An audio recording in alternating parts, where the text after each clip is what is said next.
Hi, my name is Jay Brisbane with Lumen Education.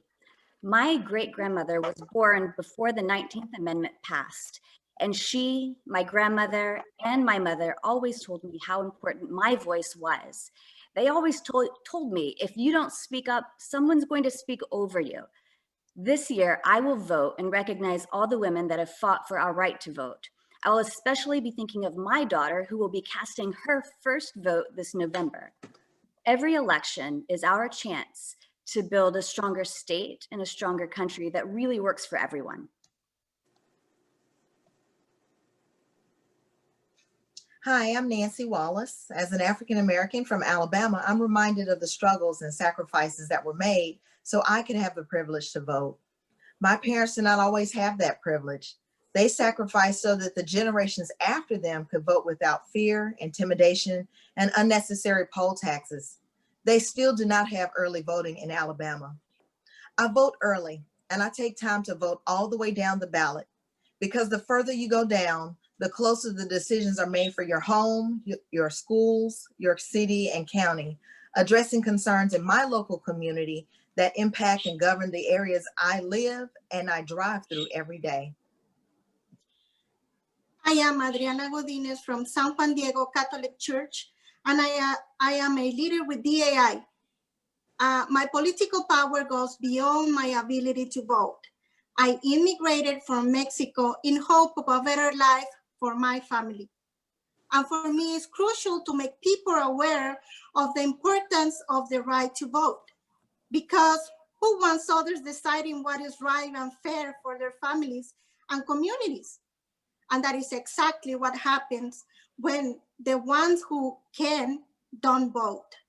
I will continue encouraging people to go out and vote, also looking forward for the day when I can be with them voting. Thank you.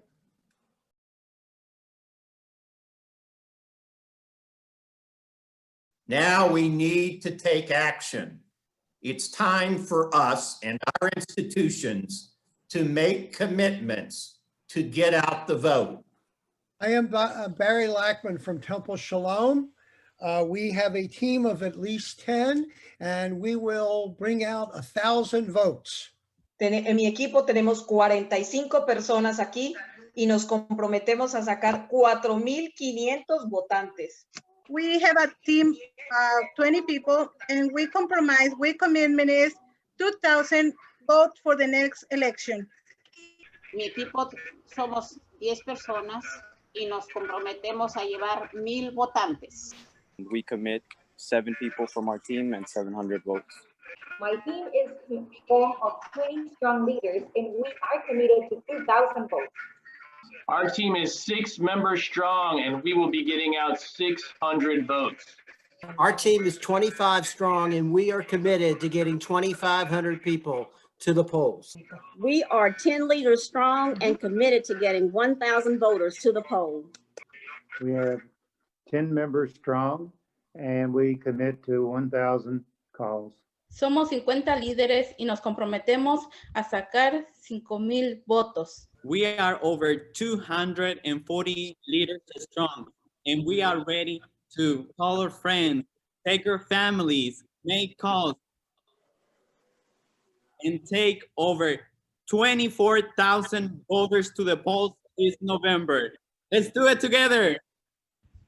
I'm excited now to call on Reverend Britt to share our call to action. My name is Gerald Britt. I'm a leader with Dallas Area Interfaith, and I'm one of the founding leaders of our organization. Isaiah 51:1 reads, "Think of the rock from which you came, from the quarry from which you were cut."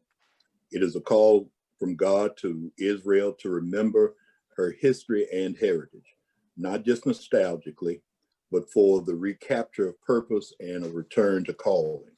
Today, I want to challenge Dallas Area Interfaith to remember the roots of its institutional heritage, particularly in light of our commitment in this voting season.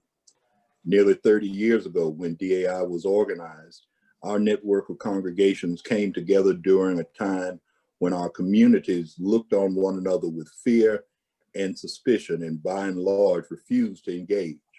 Although we all had the same dreams for our families and communities and hopes for our children, our politics were the politics of each against all, and our righteous anger had devolved into distrust and bitterness. Does that sound familiar? With DAI, we all learned a new way, a politics of relational power, a politics of mutual accountability, a politics fueled by knowledge of one another's stories, a politics of our own interests, not the interest of others, and unafraid to interrupt or disrupt the status quo. The times now are more like they were when we organized DAI almost a generation ago. What do we do now? Today, our backs are against the wall.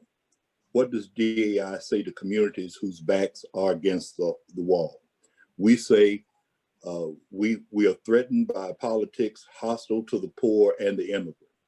We are trying to survive a pandemic that threatens our very lives and those of our loved ones.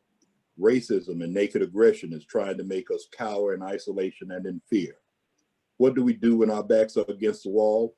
We organize and we vote. We organize and vote to reject the charity that they think we need and demand the justice we are owed.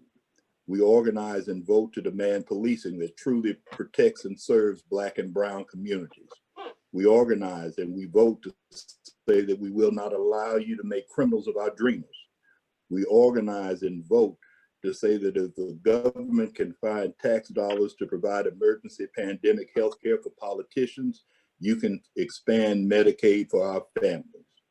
We organize and vote to declare that we're not just a community of essential workers, we are essential citizens. DAI, remember your history, remember your heritage, keep organizing, keep up the conversations, get your families, your neighbors, your friends, your church members, organize, vote.